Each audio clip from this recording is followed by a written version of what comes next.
మీరందరూ కూడా మీటింగ్లు పెట్టడం గానీ ఈ 1 year ఎక్కడికక్కడ ఆయన చేసిన త్యాగం, లేకపోతే ఏ విధంగా సఫర్ అయ్యాడు, జాతి కోసం ఏ విధంగా ఆత్మ బలిదానం చేసుకున్నారు, ఇవన్నీ కూడా లాస్ట్ మైల్లో కూడా ఈ రోజు చరిత్ర తెలియనటువంటి యువతకు మనం చెప్పాల్సిన బాధ్యత మన పైన ఉంది. ఆ విషయం మీరు గుర్తుపెట్టుకోవాల్సిన అవసరం ఉంది. కొంతమంది పుట్టినప్పుడు కూడా కొంచెం యాక్టివ్ గా ఉంటారు, కానీ మంచి చేసిన వ్యక్తులు రోజు రోజుకు వాళ్ళ పాపులారిటీ పెరుగుతా ఉంటుంది.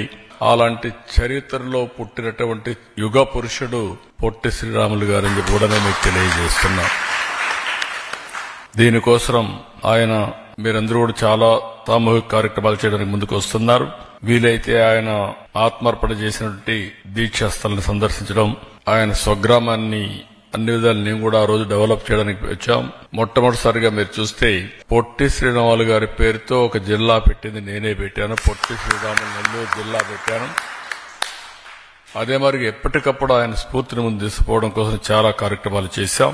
ఈ రోజు రాజధానిలో కూడా 58 రోజుల దీక్ష గుర్తుగా ఆయన స్ఫూర్తికి 58 అడుగుల విగ్రహాన్ని పెట్టాలని చెప్పి నిర్ణయిస్తున్నాం. దాన్ని కూడా మీరు అందరూ కలిసి వర్కౌట్ చేస్తే ఏం చేయాలో చేయడానికి ప్రభుత్వం సిద్ధంగా ఉంది.